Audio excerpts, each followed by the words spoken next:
All right, we are live. It is 8 a.m. Eastern Standard Time here, Saturday morning. You're here exclusively on the chain with the HODL review, talking about XRP, BTC, ETH. We're going to talk a little bit today about the XRP burn. Can the validators vote to burn 48 billion XRP that are sitting in escrow? We're going to talk about that.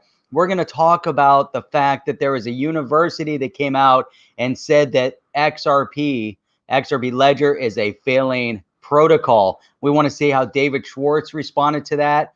I think those are really, really important subjects to cover for today. There's a lot more because you know what? What is the one thing that we've all been talking about for the past 2 years?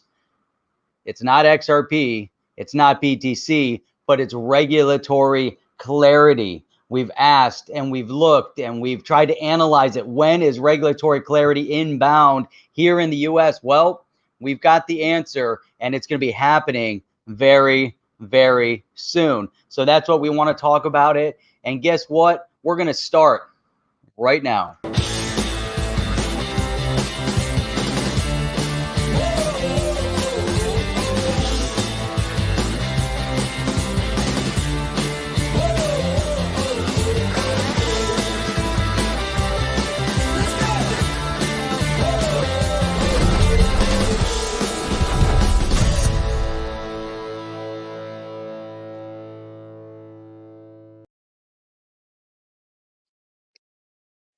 A little bit of Segafredo espresso for the morning. Make sure you guys get your espresso because we have a lot of stuff to cover. And if you don't have your espresso, I can't promise that you're not going to get through it.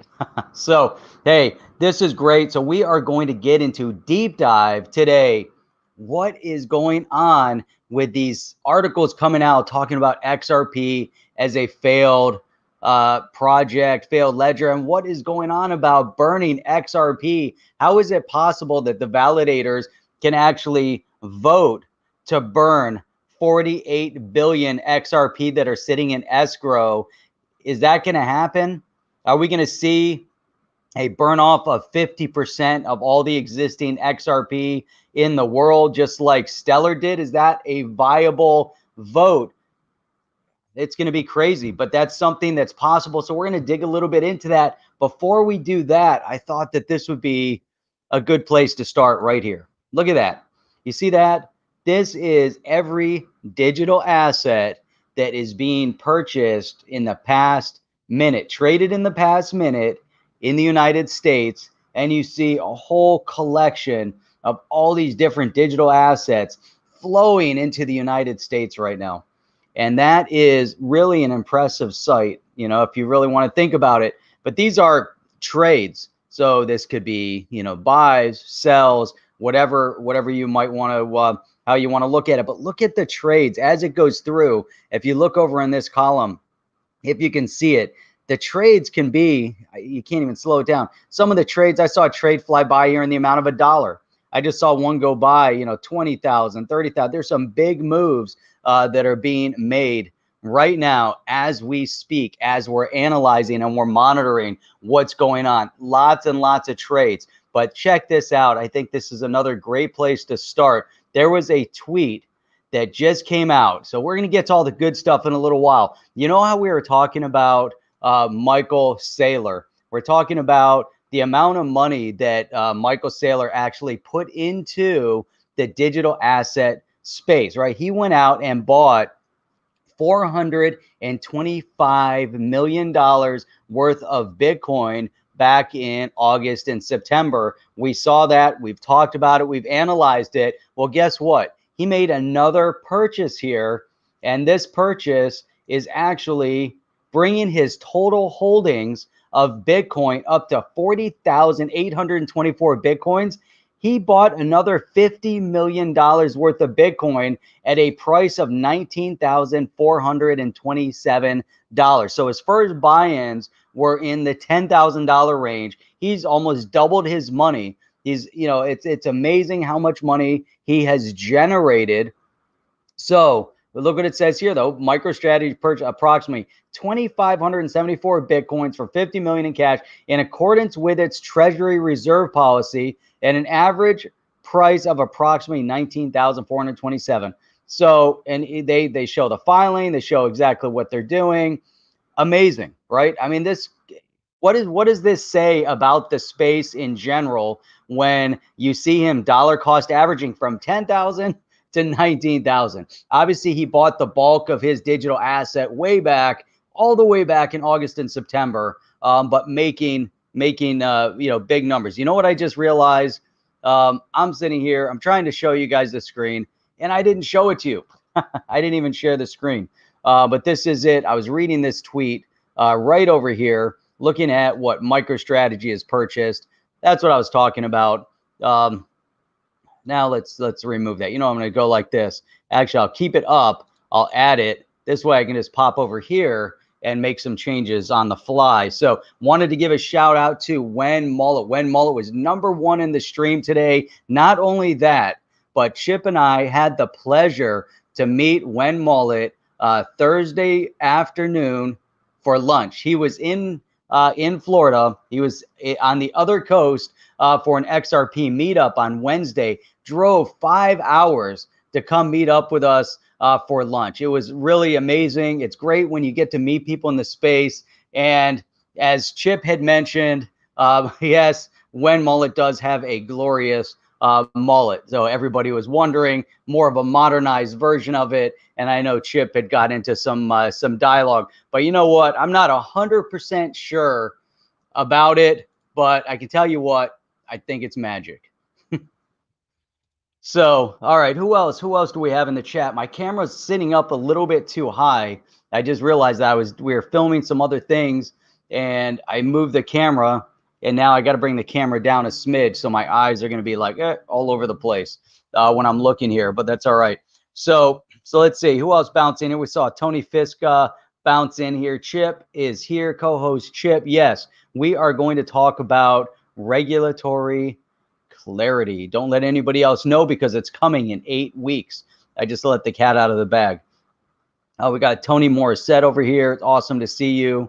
Barbara Taylor, I'm sure you got your coffee. Barbara's getting the Death Wish coffee, which is awesome. Drinking the Segfredo. That's awesome too. Let's see who else bounced in here. We've got Devon Steve.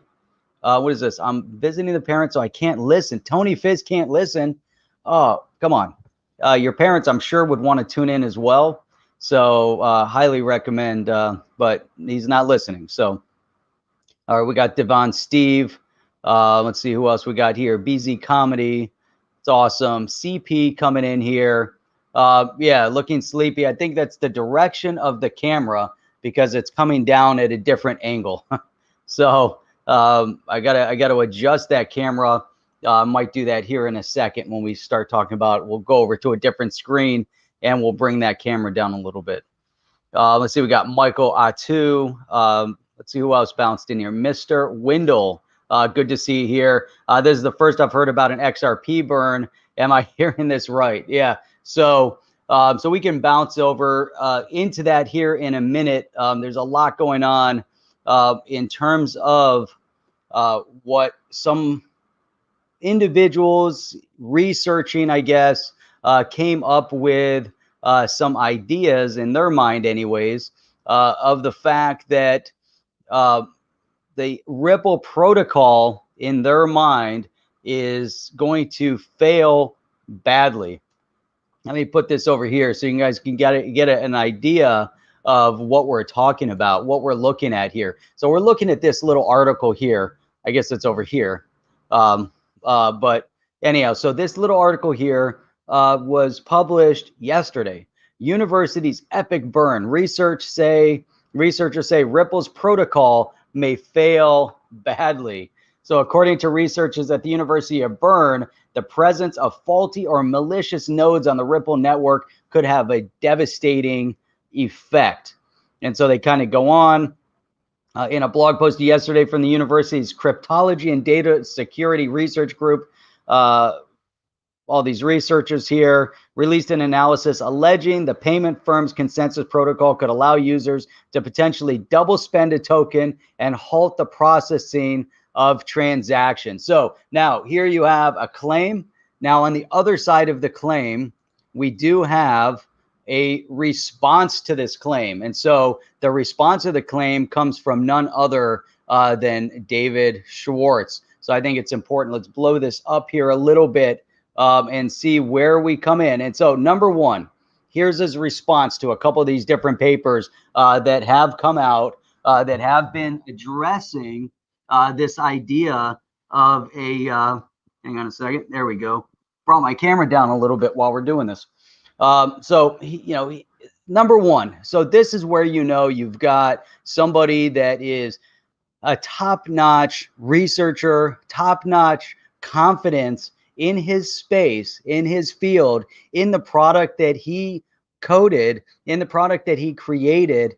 Number one, he could come out super defensive. You don't know what you're talking about. You guys are crazy, blah, blah, blah, whatever. But here's David Schwartz, takes a very classy, professional approach. I welcome papers like this and appreciate having any weakness identified and pointed out. And I think, that is like number one, top class, top professionalism, especially understanding that in the digital asset space, there's always room for improvement. There's room for growth. There's room for development. All of these things are critical as we move forward because not everybody has figured out everything. We know that with Bitcoin, that, with XRP, as you saw the XRP XLM split off. Did they have a different idea? Did they have a different approach? And they went off and they created the Stellar organization. They created XLM, and you're digging and you're building and growing, and things are adjusting and changing throughout this entire process. But the key here is that, we have David Schwartz, the CTO of Ripple, one of the brains behind the XRP ledger. He's coming out and saying, okay, if you have a weakness, that's awesome. Let's hash it out. Any opportunity to improve XRP Ledger's consensus protocol or the security and reliability of block space generally is a good thing. So again, this is a huge statement, coming from David Schwartz, and I wouldn't expect anything less. Now, had you had, somebody, trying to get overly defensive, it could have a detrimental impact. And then you would look down on the fact and you would say, well, this guy, as a CTO, he really doesn't know what he's talking about because he's getting overly defensive. Maybe there is a problem, but instead, he gets into it. And I kind of like what Devon Steve is saying over here as well. This double spend is quite complicated to achieve. Once such the actor can't do it again. Sounds quite complicated to achieve. Exactly. I think that there's a lot to it. And so let's see here. Hang on a second. Let me blow this up a little more. Boom. All right. So then he continues down. And this is so critical to go through because, again, you're seeing, the significance of a project. Everybody on here understands, the significance of the XRP ledger. What is the XRP ledger? How is it going to benefit and grow in the digital asset space? How is it going to have a major impact on remittance payments, cross-border payments, and transaction in general? Interoperability is a key component of it. Interoperability between a lot of other digital assets, critical. The building that transparency, building that mechanism. So this is the one thing that we're seeing here. But again, understanding that you have a strong board, a strong company that's actually behind that entire entity. But again, the XRP ledger and XRP isn't tied to Ripple. Ripple is utilizing the XRP ledger and using XRP as the token for their ODL, which is their on-demand liquidity. Now, you would have to then second guess the Ripple objective if they're also then utilizing a solution that has the potential of security issue. So obviously they've gone through all this, but again, going back to David Schwartz, who is one of the key people behind the XRP ledger to begin with. So it's good to see here the openness. Hey, this won't. But then he goes on and he says, The attack on liveness outlined in the paper identifies intentional behavior. If a substantial fraction of a UNL is malicious, you don't want to make forward progress. You want to fix your UNL. Then he goes on and says the attack on safety is comparable to attacks in other blockchains. So it's not just unique to the XRPL. It's all everything across the board. This is what we're talking about. It's the same concept. So basically, the paper is attacking all blockchain, all digital asset, all nodes. Bitcoin loses safety if an attacker can partition the network. XRP is more resistant because an attacker has to both partition the network and control part of your UNL. So it's interesting, as he's, kind of explaining and responding to each one of those. Then he continues down here. XRPL was designed to prioritize safety over liveness. The safety attack is really impractical, and an attacker only gets one chance before they get removed from everybody's UNLs. So again, this is really, really, really significant as you drill down and you read this conversation. Again, he's bringing fact. It's kind of like when you get into you go into Twitter and you see a lot of these political arguments that are going on, and you see people just spouting opinion, but they never back it up with fact. It's always just opinion based, and then they get very antagonistic against your own opinion, even though you're presenting fact. So here in this idea of coding, of the science behind the coding, it's relatively clear. Either it isn't secure or it is secure. And as David Schwartz is addressing, he's going through it line item by line item by line. Now he could have just ignored the paper. Obviously, he could have tried to write a response to the paper. I like the fact he's bringing it to the public stage. He's bringing it. He's sitting on a public forum on Twitter, breaking it down and opening himself up to Q&A from the general public. This just shows to me, I think in this type of a project that we're looking at here with the XRPL or with any blockchain, any digital asset, this is really significant, right? Now, with Bitcoin, if you're going to have this kind of discussion, where is Satoshi? Who's defending the fact that Bitcoin nodes can be and miners can be manipulated if you have nations behind it, that might have malicious intent to try to take over the majority of the hash power and the mining capabilities, of Bitcoin. Is that possible? I mean, it is a possibility because it's been discussed that one country in mind, has put in the resources to try to become the monopolizer, of that and try to dictate the direction. Not sure if that's going to happen, but that's a possibility. And it's been brought up in multiple conversations. In fact, Chip and I, as we reviewed the Brad Garlinghouse interview, he brought it up. And it was brought up when he had an interview with Pompliano, discussing that exact topic when it comes to, Bitcoin being manipulated. So here, he kind of goes on here. Let's see, where were we? Number 5, unlike in the systems like Bitcoin and Ethereum, the XRP ledger design allows all participants to enforce censorship resistance. Validators are not like miners. The only thing they're trusted not to do is conspire to temporarily stop, intentionally disrupt the network.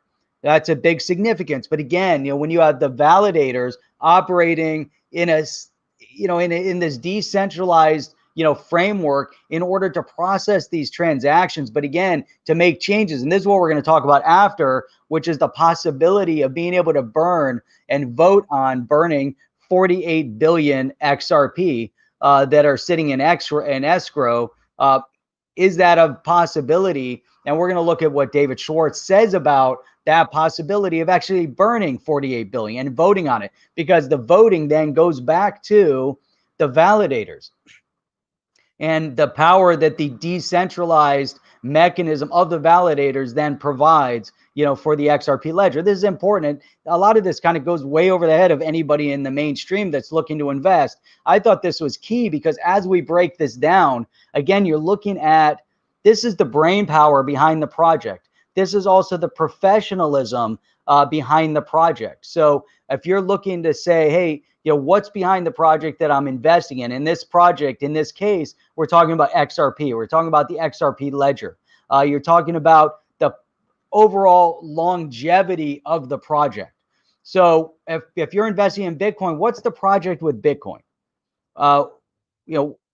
That's any different than if we're just looking at tokens, on their face. So if you look at XRP, you look at Bitcoin, you look at Ethereum, what's the distinguishing factor, behind these different projects?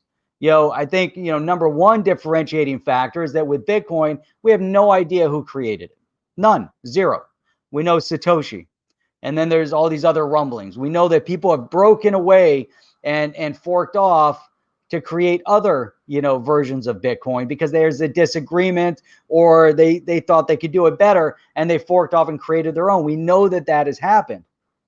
But on the face of the project, what's the main distinguishing difference? So here you have one of the key founders of the code of the XRP ledger that's responding to critique and openly responding to critique and openly responding to say, hey, if you've got something to share it with us because we just want to improve and get better. Now with Bitcoin, it was written once and that's it. You've got your Bitcoin. Then you can get your Bitcoin Cash and you get all these, those are the changes. Within the XRP ledger, as it tweaks and improves and gets better, it's the XRP ledger that tweaks and improves and gets better. It's not a major fork to create another XRP2, although we did see, when the Stellar organization created, they didn't fork XRP to create XLM. They created, the Stellar organization wrote the code and created XLM as its own environment. That wasn't a fork. That was a difference of opinion and direction and philosophy of where they should be focusing their energy. So where XRP, the primary focus for the XRP ledger was big network, big institution, movement of big money, the transparency and that mechanism of moving big money.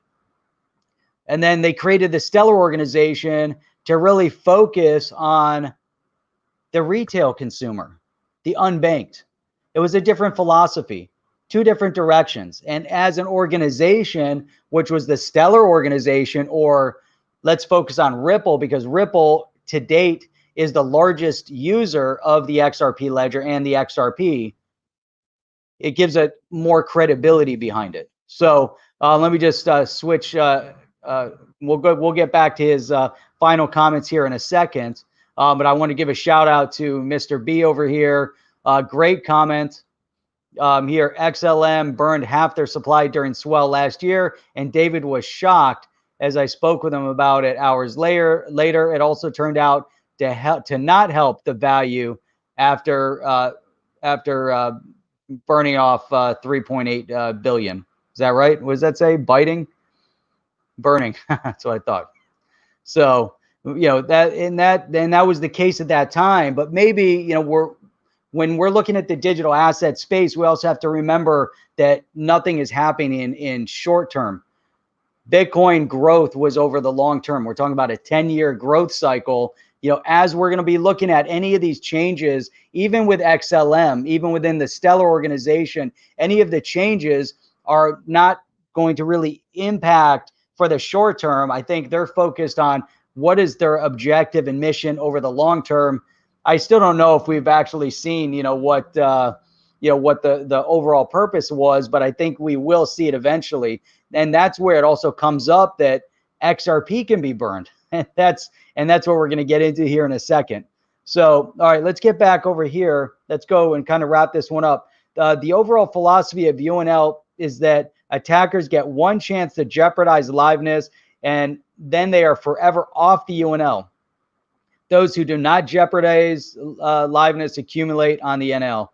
And then here it says, attacks on safety also require significant control over the propagation of messages on the network, which makes them impractical. This is why Bitcoin's complete lack of partition tolerance isn't a practical problem.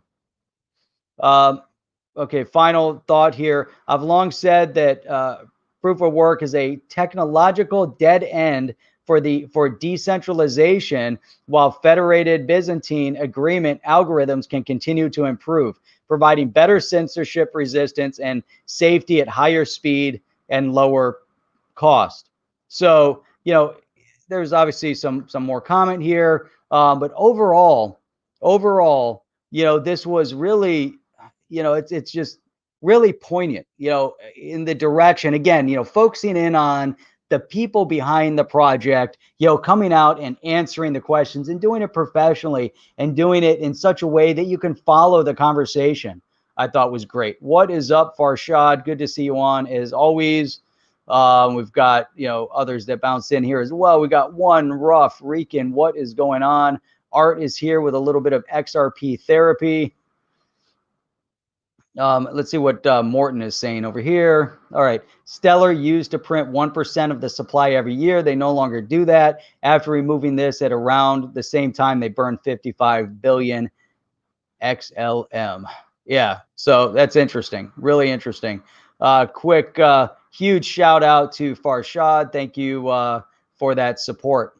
Awesome. Let's see here. With Ripple being the largest cheerleader for XRP as a community, we would be foolish to force them to burn it. Yeah, and I don't think it's really not coming from the community so much as it's actually coming from the, here we go. It's actually coming from, here we go. Let's move this over here. Boom. All right. Let's take a look at that. Let's look at what burning XRP could really mean. Oh, what is up? One Rough Rican. Appreciate that. Nice super sticker. Boom. Another one from Farshad. And trying to outdo the Rough Rican. Appreciate you guys.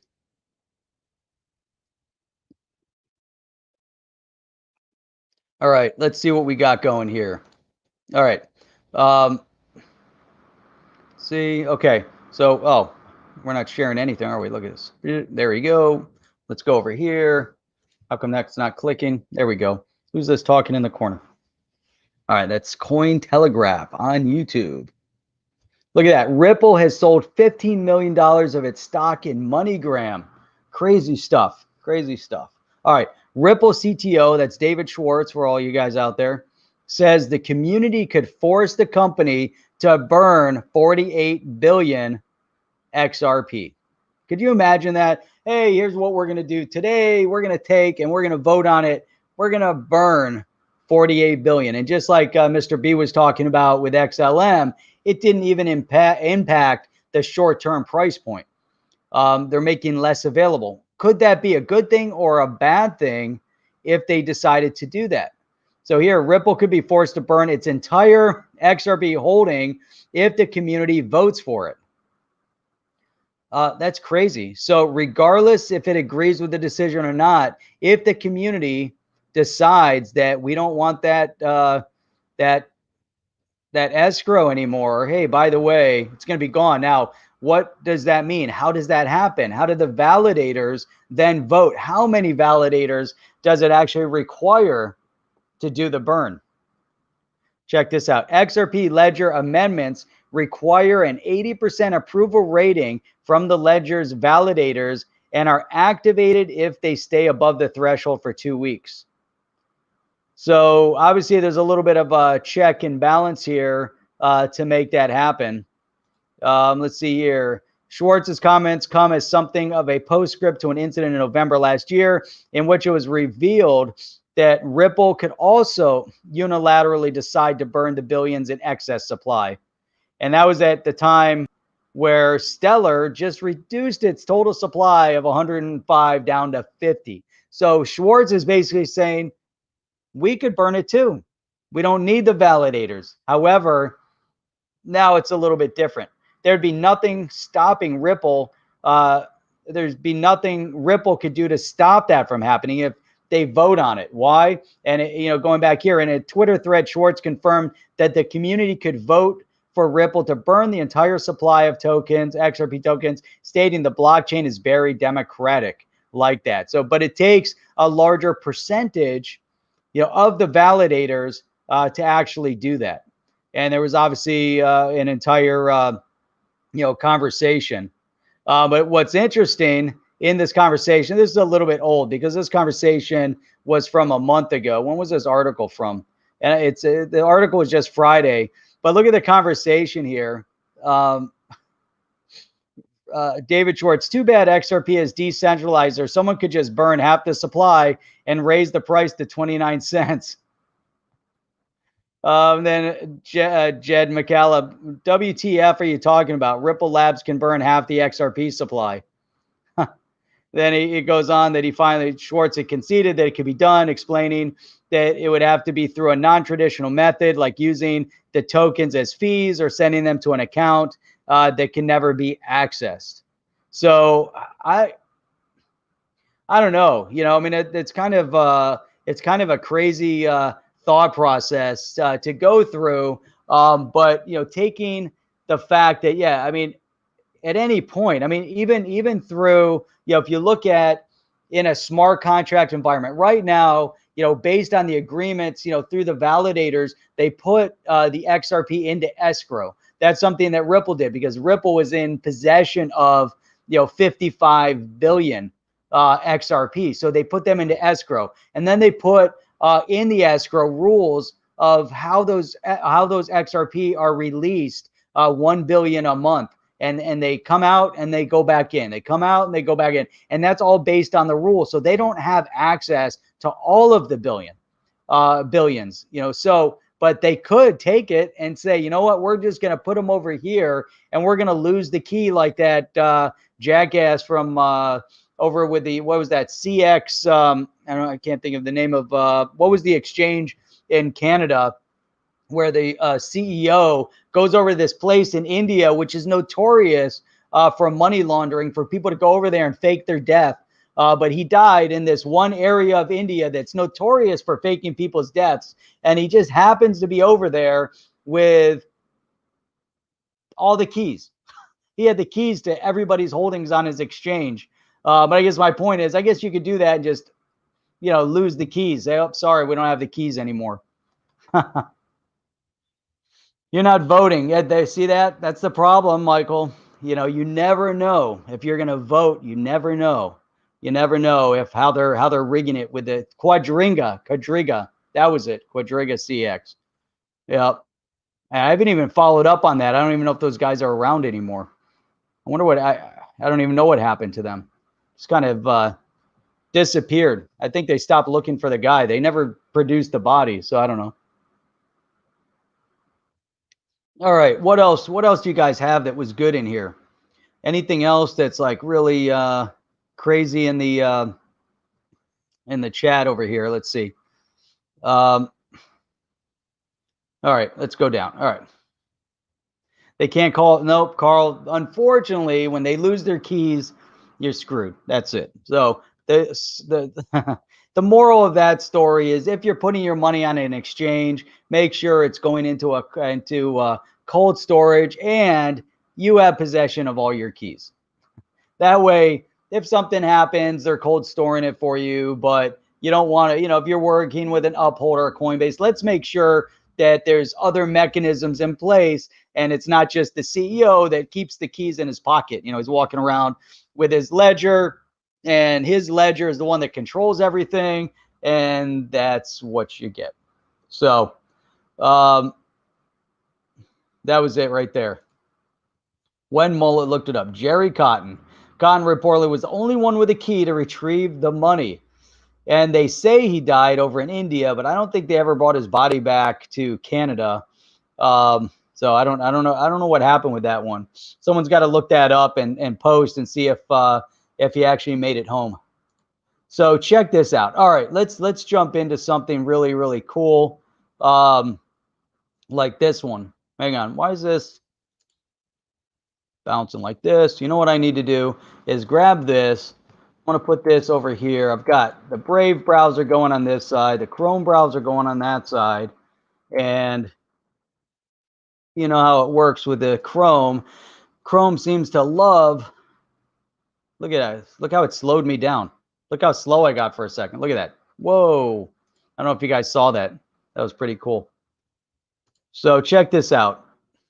Ooh, there we go. Still ads. What the heck? Am I in the Brave browser over here? Not even in the Brave browser. That's what's going on. That's why there's ads. That's the Brave browser. There we go. That's what I'm talking about. Look at that. Let's check out XRP real quick. Hang on. That is what I'm talking about. This is the coolest thing ever. 58 cents. XRP. Look at the trades. 1.7 million in the past minute. Look at that. Look at all these exchanges going by. Can you guys see that? Boom. Look at that. I don't know if you guys can see this. Binance, Huobi, Binance, Bitrue, Gate. Never heard of it. Binance, Huobi. Whoa. Look at it. It's going so fast. Bitbox, ZD, Crypto something, Huobi. Look at all the exchange. Look how much money is being transacted on Huobi and Binance. Like Huobi, Binance. I think I saw a Bitstamp fly through there. Binance. Holy cow. That's crazy. That's crazy. You know, it's awesome too. Look at the US and Korea. Every time we come on here, it's like the US and Korea, and then every so often, Michael Atu over there in the UK, all of a sudden you see a little bit of an asset going that way. I think Sir John is contributing a little bit. Let's see if you guys are going to do anything here. Nope. See that? Just Korea and the US. It's because of Korea and the US that we're propping up the XRP market. There we go. There we go. Look at that. Great Britain. Michael's doing his part. I see a few going up there. Look at that. Can you guys see that? Great Britain. Come on. Now we got a couple others going into Europe. So that's Sir John over there doing his part. I think I saw some Russia. There's one going into Russia. Another one. Look at that. Boom. Look at that. This is kind of like watching, I don't know if you were thinking about like, what was that movie back in the day with the computer that back in the 80s, the movie, and the computer was taking over and trying to launch nuclear missiles. And there you kind of look at the map, and you're looking at this map, and you're like, look at all the little launches, and they were trying to, calculate everything. Boom, look at that. See that? I start talking about investments over there, and guess who comes on? I didn't even get into the regulatory clarity part yet, and who comes on? DNI with the answer. Bam, that's it. That's why you came on here. Thank you very much for that, DNI.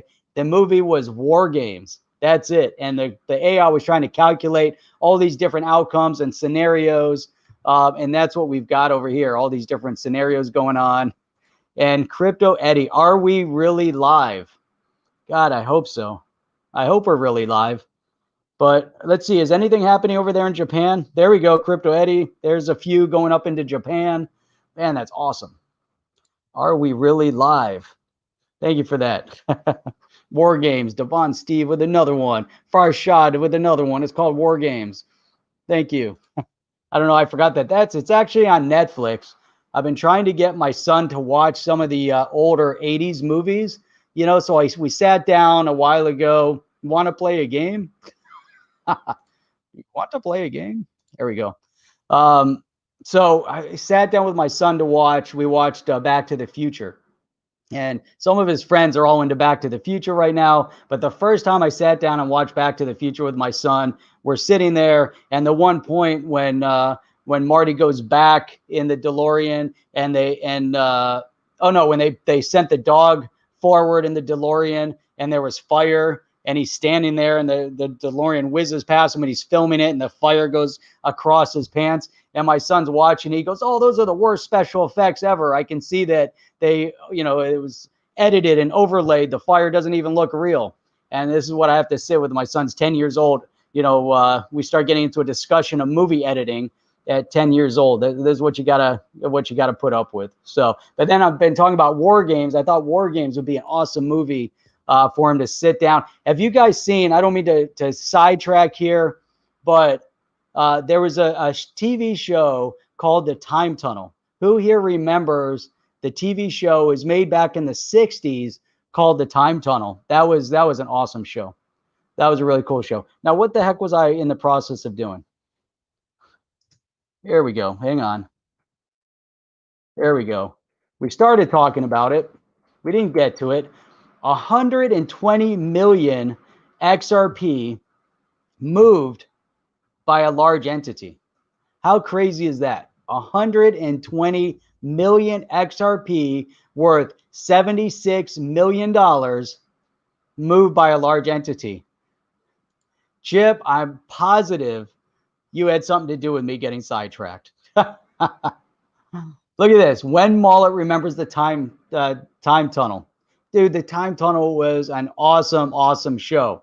Man, I love the time tunnel. That was Doug and whoever, but it's amazing to me how many people I talk to in the US that don't know it. I watched the time tunnel when I was growing up overseas, and I would love every summer they would have shows on for kids, and that was one of them. And we'd watch. It was so amazing watching that show, the time tunnel. That was awesome. But people here, I don't know what it is, and it was from the 60s, and people don't remember it. But anyhow, 120 million XRP was moved. Holy crap. That's amazing. I mean, and it was moved from an unknown wallet to Coinbase. This was on Thursday. Crypto Eddie, did you have anything to do with that? That was that's amazing. $76 million worth of XRP that was moved. I mean, what is that all about? And it's going to Coinbase, and what is going on with that? You know, that is pretty amazing. Wealthy crypto investors seem to be upping their game last quarter of 2020 as regards moving XRP, the third most valuable crypto by market cap. Yes. Many crypto experts anticipate the movements of such crypto are coming from major stakeholders of Ripple. On the bias, some of these wallets contain a significant amount of XRP. Holy cow. And at the time of the movement, it was valued at 62 cents. Right now it's at 58 cents, as we know, because we can click over to Fiat Leak, and we can check it out. It's now 57 cents per XRP. So, but 120 million XRP. Holy cow. I would love to just have, 10% of that, 1%. If I can have 1% of that, I would be pretty happy. 10% would be really cool. But 1% of 120 million XRP, that wouldn't be too bad. But can you imagine? Now, imagine you're the one that has to move it over to Coinbase, and you forget to put the tag, or you make a mistake, and you just move $76 million. Obviously, I'm sure they tested it out first, but could you imagine you're the one that had to move it, and you're like, oh my God, I'm checking it, I'm double checking, I'm triple checking. I always try to move like $1 first just in case, and you're going through it and you're like, oh my God, I got to move $76 million right now. I hope it makes it. Hope it makes it. Now, could you imagine those few minutes where it's not coming through? You're like, oh God, it's not going through. Where's my 76 million? And then it shows up. Now, imagine if you did that with Bitcoin and you move your Bitcoin that way, and you've got $76 million worth of Bitcoin. I can't imagine Michael Saylor is, getting his Bitcoin. He's moving it around. He's getting his $50 million worth of Bitcoin. And he's like, okay, where is it? Where's my Bitcoin? Could you imagine, those days when you waited 24, 48 hours for your Bitcoin to move, and now you're sitting on 50 million. You're like, oh God, I hope that goes through. Why isn't it going through? Where's my 50 million? Oh, it's hilarious. Okay. All right, let's go. Did we miss anything? Check that out. Is that going to go? Oh, come on, what's going on here? I keep dragging my Chrome tabs. Ripple XRP sees explosive 1,151% trading volume spike in November. That's a massive spike, obviously across the board on all digital assets. Now, here's how I look at it. For right or wrong or indifferent, as you start seeing this market grow and you see the development in the space, a lot are going to be moving into Bitcoin. A lot are going to be moving into Ethereum. A lot are going to be moving into all these other projects. However, with XRP, it's still, again, as we started talking about right from the beginning, as a solid project, as one of the top in the space, you're going to see a lot of movement, whether it's from financial institutions or retail investors. You're going to see a lot of movement getting into XRP as well. And that's where when you see trade volume spikes and increases, we want to see that trade volume continue to increase. And that's going to be key. That's going to be really, really important. Let's see, what is this? BitcoinIRA.com is having an XRP airdrop spark. Really? That's interesting. What is up, Kevin? Thank you for that. Kevin, I haven't seen you on before. Awesome to see you here. Jason Dodd also, I think that's a new name. Haven't seen you guys commenting. It's really awesome to see people brand new, commenting in this space over here. So, but Jason Dodd said, every time I transfer money into an exchange, I do a test. And then I said, they're in spam, the refresh button until it gets there. Exactly. That's hilarious. Terrifying. It's terrifying. God, let's see.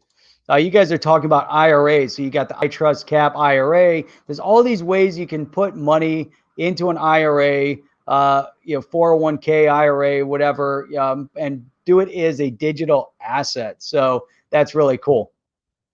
Let's see here. We just talked about the trading spike. That was kind of interesting. Now here is, we still got some of the good stuff to get to, right? Here's one. I thought I got to talk about this one. Now, who's into racing? Do you guys like Formula One or NASCAR or whatever? I mean, there's all sorts of different kinds of racing. Get into IMSA or whatever. What about virtual racing? Now, the esports has been huge.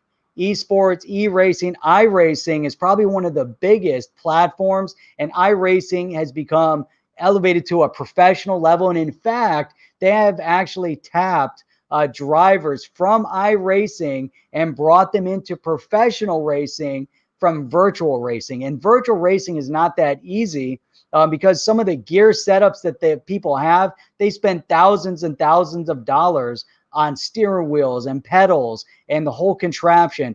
And when the whole flu thing, took off in the beginning, some of the big races were done virtually. And we saw some fallout because we saw people getting angry, professional drivers getting angry over racing virtually because it could get really frustrating. And the dynamics of racing on some of these games, it's not like pole position from back in the day, if you guys remember pole position. But now racing, it's so, the algorithms are amazing. Whether you're on a PlayStation or a computer, the algorithms of the racing are phenomenal.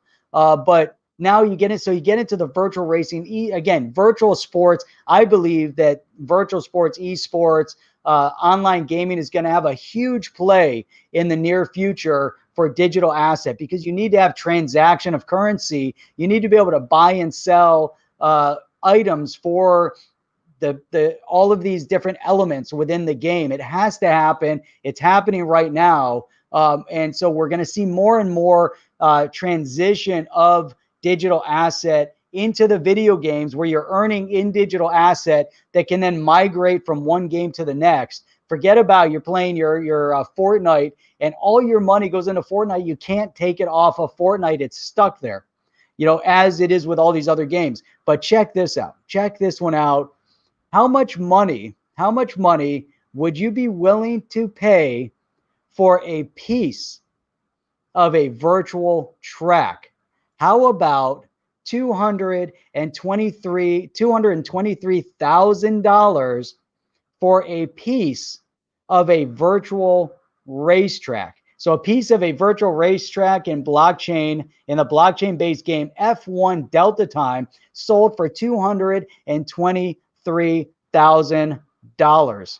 How cool is that? And boom, see that? Nope, I skipped it. Jeff, one has been sold for $250,000. There you go. That's the one right there, Michael. How crazy is that? How exciting is that? How it shows you the direction that things are moving in. I haven't checked out this game yet. I wonder how amazing this game is or how horrible it is. I did download one of these games that were on, not this one, but a game to see what it was like. It was so horrible. It was the worst. I don't know about this. I mean, it would be interesting to see, but this is like, so key to what's happening. Look at this. Game plays fees, total taken by tier, staking, supply, whatever. I don't know anything about the game, but someone paid $223,000 to get it. That's freaking amazing. That's awesome. And, you know, whether they're going to put the advertising up, think about advertising in esports. Go on to Rocket League right now on the PlayStation. I don't know if it's live, but they have an esports section. You can click it. So when they have live tournaments, you can watch. Now imagine sponsorships start showing up on the games, on your cars, and you're in the esport environment where you can customize your vehicles. You're actually qualifying for and getting paid by sponsorship to race in the esports or to play in the esports. So even if it's like an NFL or NBA esport game where you have your custom jerseys and then you get sponsorships to play in the tournaments, and you get the sponsorship names on the jerseys or on the cars or whatever. This is next generation stuff that's real, but how do you transact the money? Right now it's all in fiat currency, but how about being able to transact in a digital asset environment?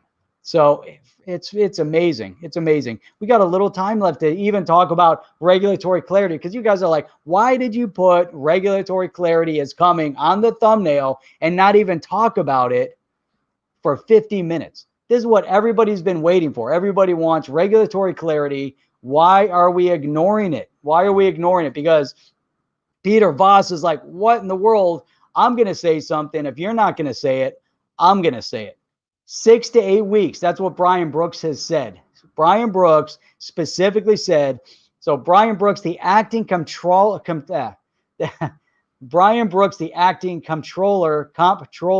of the currency, told CNBC's Melissa Lee on Squawk Box to expect clarity on cryptocurrency in the next 6 to 8 weeks, but said nobody's going to ban Bitcoin. Where's that article? Let's drop it over here, because this is it. It's not on Cointelegraph. It's not on Bitcoin, whatever, bitcoin.com. Look at every time I move a thing over to that screen, it's like, wah, wah, wah, wah. So anyhow, top currency regulator says to expect clarity in the coming weeks. This is a huge, huge article that's dropping. And from what Chip is saying, because he wants to put his 2 cents into this conversation on regulatory clarity, it means it's already been signed off on. It's already done. They've already decided on it.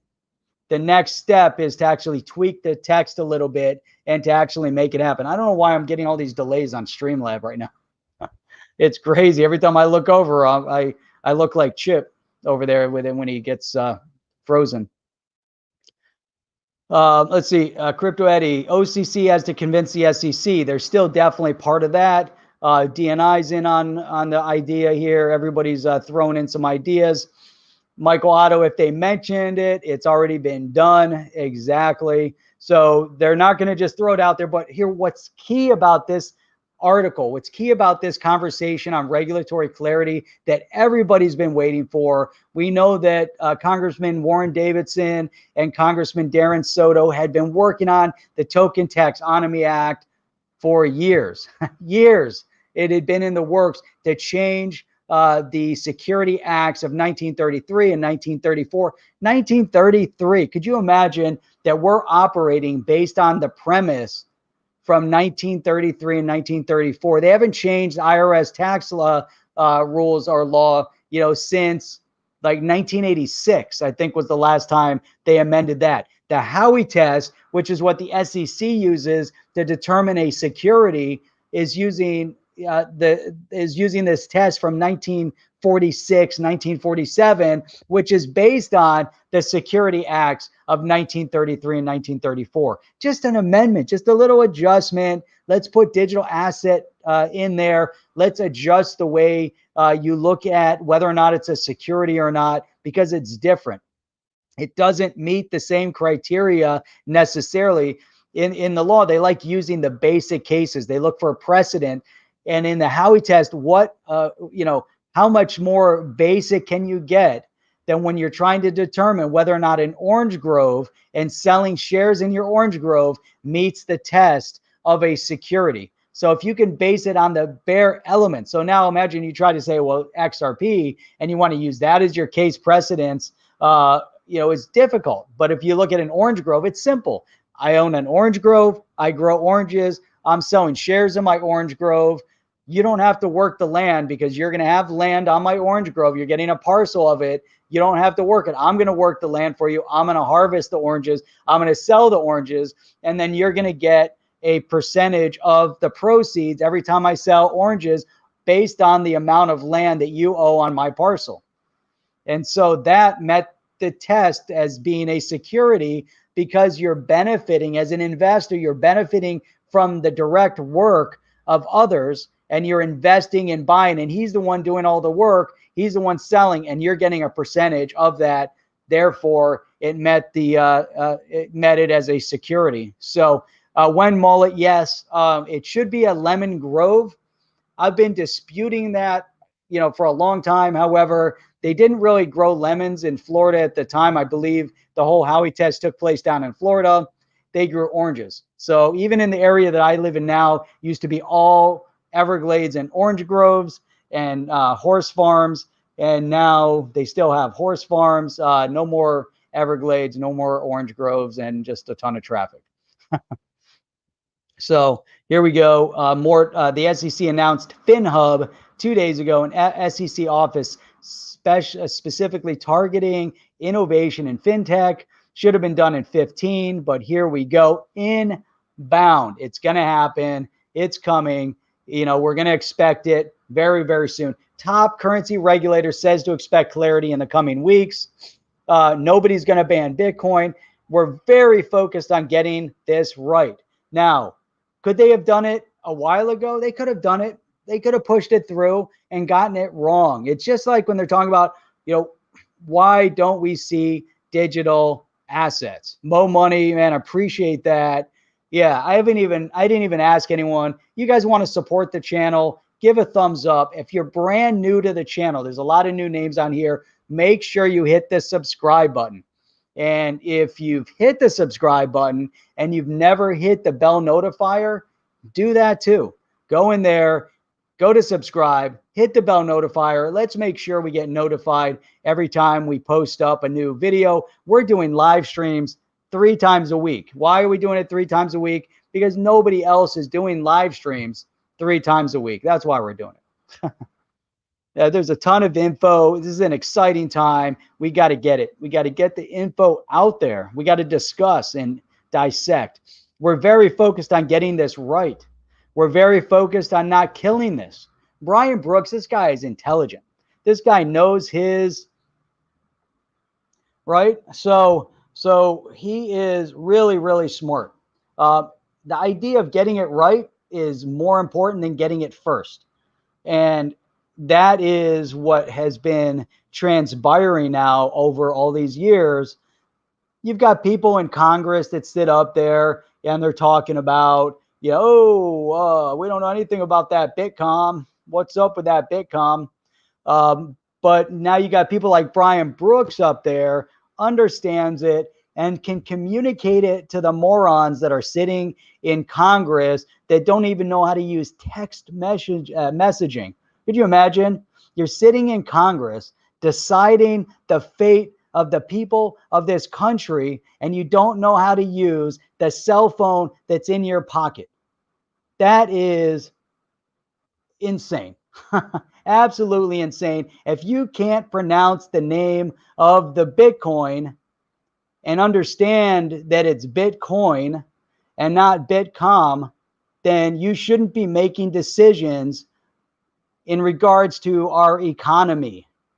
Now, you have somebody like Brian Brooks. He understands the digital asset space. Now, again, remember, this clarity, this direction, this getting it right is happening under the Trump administration. Just remember that. Brian Brooks is there bringing regulatory clarity under the Trump administration. Now, did that make a difference? In my opinion, any administration, the digital asset space is moving forward. Why? Because it transcends all of the political echelon, so to speak, because we're talking about something that started the trend back in 2008. So now it's transcending all politics, and it takes time. But having the right people in place, like Brian Brooks, he wasn't necessarily, having to be put in place. The timing is everything. But why is he in place now? Because it's necessary to provide regulatory clarity now. Even though it happened then, it's happening now. It's critical that Brian Brooks is in place where he is to bring about the regulatory clarity. Coinbase CEO Brian Armstrong warned of the downside of potential regulation last month. Forget about that. Let's focus on, there's obviously a downside. There's also an upside. Again, I guess here's what I was looking for. Brian Armstrong. Last week, we heard rumors that the U.S. Treasury and Secretary Mnuchin were planning to rush out some new regulation regarding self-hosted crypto wallets. Yes, before the end of his term. I'm concerned that this would have unintended side effects and wanted to share those concerns. It'd be nice if we saw exactly what was in all of that, but Brian Brooks is the guy. Brian Brooks understands what he's saying here. Again, we're focused on getting this right. So Brian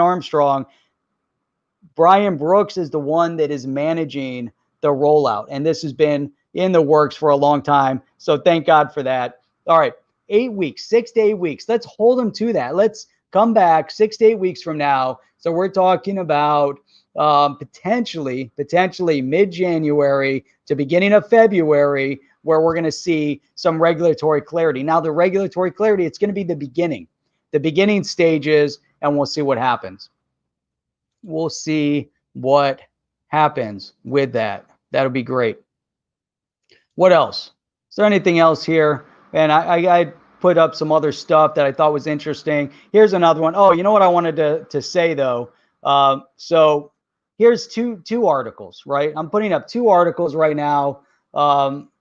Let's see. Okay, so 2 articles I put up. One was from CNBC, the other's from Reuters. What do they have in common? These are mainstream publications that are talking about regulation and clarity in the digital asset cryptocurrency space, and they're talking about cryptocurrency. So Reuters is the one that is now leading the charge here in this article, anyways, talking about the fact that the S&P Dow Jones Index is launching a cryptocurrency index in 2021. How is that critical? For anybody out there that says, hey, this isn't going anywhere, guess what? 2021, we're going to see the launching of the S&P Dow Jones Index is launching a cryptocurrency.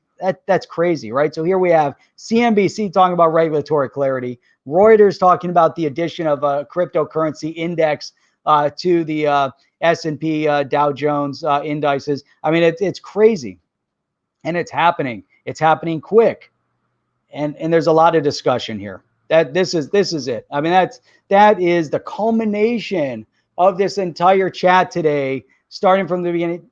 George, sorry, man, you showed up late. You showed up just in time for us to end. But man, hopefully you can make it on earlier next time. But man, it's awesome to see you on here. Anyhow, Hyper Capital is on here. Anybody that's brand new, we got 73 people in the stream right now. It'd be awesome for you guys to hit that subscribe button. You want to keep supporting the content of the channel. The way you guys can do that is by hitting subscribe, hit the thumbs up, interact with some comments down below, but most importantly, hit the thumbs up and hit that subscribe and hit that bell notifier, because when Mullet knows what time it is tennis time. So with that, you guys are awesome. Awesome hanging out with you guys. We love the On the Chain community. We love the On the Chain family. It's awesome. Great hanging out with the family. That's awesome. So just some other little things here. Hester Pierce talks about safe harbor framework for blockchain. All sorts of big things happening tomorrow night. 73 on here right now. Tomorrow night, tune in, 8 p.m. Eastern Standard Time. Live roundtable with David Gokhshtein. If you don't know who he is, look him up. Make sure you're there with us tomorrow night at 8 p.m. because it is going to be epic. Every show we do is epic, right, Chip? Epic, epic, epic. But anyhow, great to see everybody. Thanks for, you guys popping in, spending some time with us early on a Saturday morning. I don't know, but what I do know, I think it's magic. It really is. Not 100% sure, but I think it's magic. I will check you guys out tomorrow night at 8 p.m. Eastern Standard Time. Are you down with OTC? Please like, subscribe, and click the bell to be notified when the next video drops.